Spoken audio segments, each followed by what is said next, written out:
하나님의 말씀은 에스겔 15장 1절에서 8절입니다. 여호와의 말씀이 내게 임하여 이르시되 인자야 포도나무가 모든 나무보다 나은 것이 무엇이랴 숲속의 여러 나무 가운데 있는 그 포도나무 가지가 나은 것이 무엇이랴 그 나무를 가지고 무엇을 제조할 수 있겠느냐 그것으로 무슨 그릇을 걸 못을 만들 수 있겠느냐 불에 던질 땔감이 될 뿐이라 불이 그 두 끝을 사르고 그 가운데도 태웠으면 제조에 무슨 소용이 있겠느냐 그것이 온전할 때에도 아무 제조에 합당하지 아니하였거든 하물며 불에 살라지고 탄 후에 어찌 제조에 합당하겠느냐 그러므로 주 여호와께서 이같이 말씀하셨느니라 내가 숲풀 가운데 있는 포도나무를 불에 던질 땔감이 되게 한 것 같이 내가 예루살렘 주민도 그같이 할지라 내가 그들을 대적한즉 그들이 그 불에서 나와도 불이 그들을 사르리니 내가 그들을 대적할 때에 내가 여호와인 줄 너희가 알리라 내가 그 땅을 황폐하게 하리니 이는 그들이 범법함이니라 나 주 여호와의 말이니라 하시니라. 오늘 우리에게 주신 하나님의 말씀입니다. 성도 여러분 반갑습니다. 지난 밤새 평안하게 주무셨는지요? 요즘 연일 계속되는 강추위 속에서 우리 성도들 오고 감이 안전할 수 있도록 또 여전히 수그러들지 않는 이 코로나19 바이러스의 위험 앞에서 우리 성도들이 더욱 안전하실 수 있도록 간절히 바랍니다. 오늘 15장 말씀은 마치 포도나무의 비유와 같은 그런 말씀처럼 포도나무가 주인공처럼 등장을 하지요. 나무를 잘 키워서 목재로 쓰든지 아니면 땔감, 연료용으로 쓰려고 포도나무를 키울까요? 전혀 그렇지 않겠죠. 포도나무를 키운다 하면 그 탐스러운 포도 열매를 얻기 위해서 키우는 것이겠지요. 또 농부는 정말 마음에 흡족해 하겠지요. 그 꿈을 가지고 농부는 포도나무를 사시사철 내내 관리하는 것입니다. 포도나무는 꽃을 아름답게 피우는 나무도 아니죠. 포도나무의 모양새를 보면 정말 곧게 자란 것도 아니에요. 그래서 목재로서의 가치 전혀 없지요. 이 포도나무에 포도 열매가 맺혀지지 않으면 포도 열매가 없으면 정말 아무짝에도 쓸모없는 무가치한 나무가 될 수밖에 없습니다. 그런데 오늘 본문 2절에 보면 인자야 포도나무가 모든 나무보다 나은 것이 무엇이랴 그렇게 물으시죠. 또 숲속의 여러 나무 가운데 있는 그 포도나무 가지가 나은 것이 무엇이랴 세상 그 많은 나무들 숲에 있는 그 무수한 나무들 가운데 포도나무가 나은 것이 무엇이겠느냐 이렇게 물으신 거예요. 제가 앞에 설명드렸던 것 같은 질문을 여기에서 또 합니다. 3절 말씀에 이 포도나무가 뭘 제조할 수 있겠느냐 그것으로 무슨 그릇을 걸 수 있는 못을 만들 수 있겠느냐 아니라는 얘기죠. 목재로 쓸 수도 없고 그릇을 걸 만한 못 하나 만들 수 있는 그런 나무가 아니에요. 5절 말씀에 보면 그것이 온전할 때에도 즉 포도나무가 온전할 때에도 아무 제조에 합당하지 아니하였거든 그랬어요. 그 나무가 생명을 가지고 있을 때도 뭔가를 만드는데 합당하지 아니하였거든 하물며 불에 살라지고 탄 후에야 어찌 제조에 합당하겠느냐. 포도나무가 살아있어서 쌩쌩해도 열매가 없으면 아무 쓸짝이 없는데 그게 불에 타고 난 다음에 그 나무가 무엇을 쓰임을 받을 수 있겠느냐 그런 질문인 거예요. 왜 이런 말씀을 했을까요? 이스라엘 백성들을 향한 비유의 말씀이지요.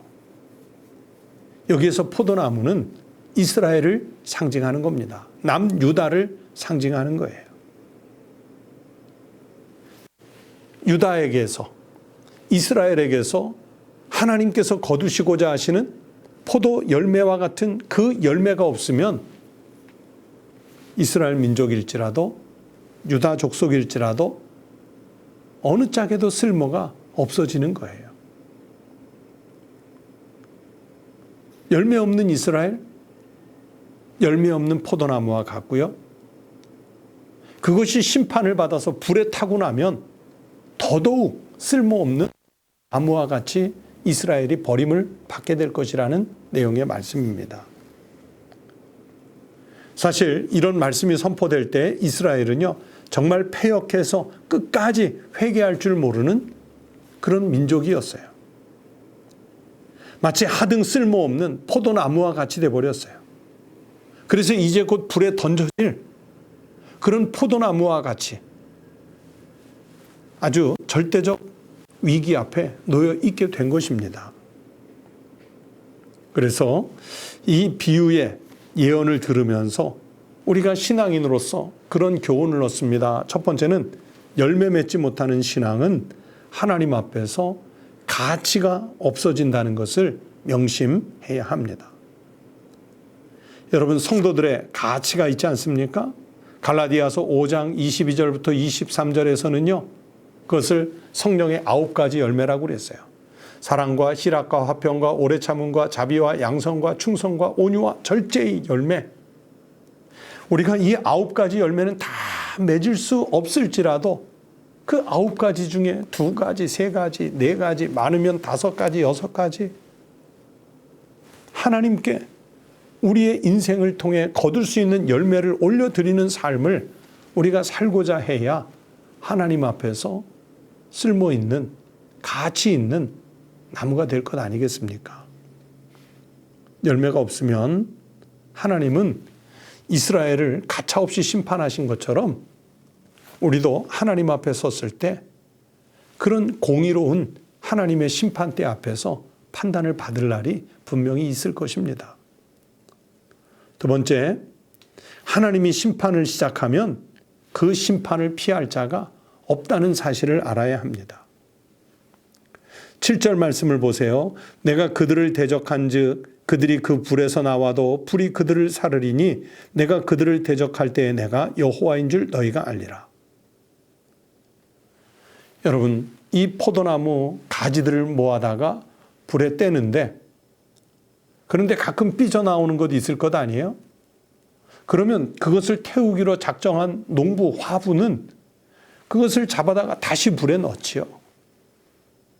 그런 것처럼 하나님께서 이스라엘을 심판하시기로 작심하시고 그 심판을 시작하면 잠시 그 심판을 피한 것 같은 사람일지라도 그들을 불사르신다. 다시 말하면 하나님의 진노의 심판을 피할 수 있는 사람이 아무도 없다는 것을 말씀하시는 거예요. 하나님이 이렇게 작정하시면 끝까지 심판하고 아주 철저하게 심판하신다는 것입니다. 내가 주님이 재림하셔서 심판하실 때 어떻게 하면 나는 피할 수가 있을까? 나는 심판을 받지 않을 거야? 그런 생각은 추호도 허락되지 않습니다. 전도서 9장 1절에 말씀합니다. 그들의 모든 행위가 하나님의 손 안에 있으니. 하나님 안에 있는 거예요. 또 전도서 9장 4절에 말씀합니다. 산 개가 죽은 사자보다 낫기 때문이라. 그 용맹스러운 사자일지라도요, 죽으면 아무 소용이 없어요. 죽은 사자보다 산 개가 더 가치가 있는 겁니다. 죽으면 아무 소용이 없어요. 그래서 살아있다는 것은 아직 기회가 있다는 뜻입니다. 여러분 지금 살아계시죠? 그러면 하나님은 우리에게 여전히 아직도 회개할 수 있는 기회를 주신 것입니다. 아직도 우리가 살아있다는 것은 하나님의 은혜로 열매를 맺을 수 있는 기회가 주어져 있다는 뜻입니다. 그러므로 이 회개의 기회, 하나님 앞에서 열매를 거둘 수 있는 기회가 여전히 있다는 것을 감사하십시오.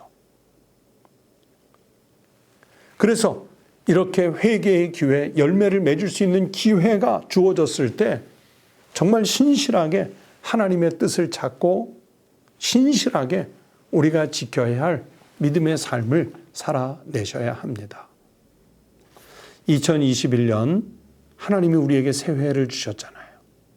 여러분, 이 새해에 어떻게 하면 하나님 뜻에 부합하는 삶을 살까? 어떻게 하면 나의 삶을 통해 하나님께 영광을 돌릴 수 있을까? 내가 거둔 열매로 하나님께 무엇을 돌려드릴 수 있을까? 그런 신실한 믿음의 삶을 살아갈 수 있는 우리 성도들이 꼭 되시기를 바랍니다. 그래서 심판의 때가 왔을 때 잘했다, 착하고 충성된 종아, 내가 작은 일에 충성하였으니 나의 상에 참여할지라. 이런 그 하나님의 초청을 받을 수 있는 믿음의 삶을 살아내는 올 한 해가 되시기를, 오늘 하루의 삶이 되시기를 주의 이름으로 축원합니다. 기도하겠습니다. 하나님 아버지, 감사합니다. 우리는 모든 것이 미약한 죄인이고 또 하나님 보시기에 부끄러운 신앙의 삶을 살아가고 있지만 성령님, 우리와 함께 하셔서 우리에게 은혜와 능력을 주셔서 회개해야 할 것은 회개할 수 있는 용기를 갖게 하시고 때를 따라 하나님께 돌려야 할 영광의 열매들이 있으면 그 열매를 맺는 삶을 살아가는 주의 종들이 되게 하여 주시옵소서.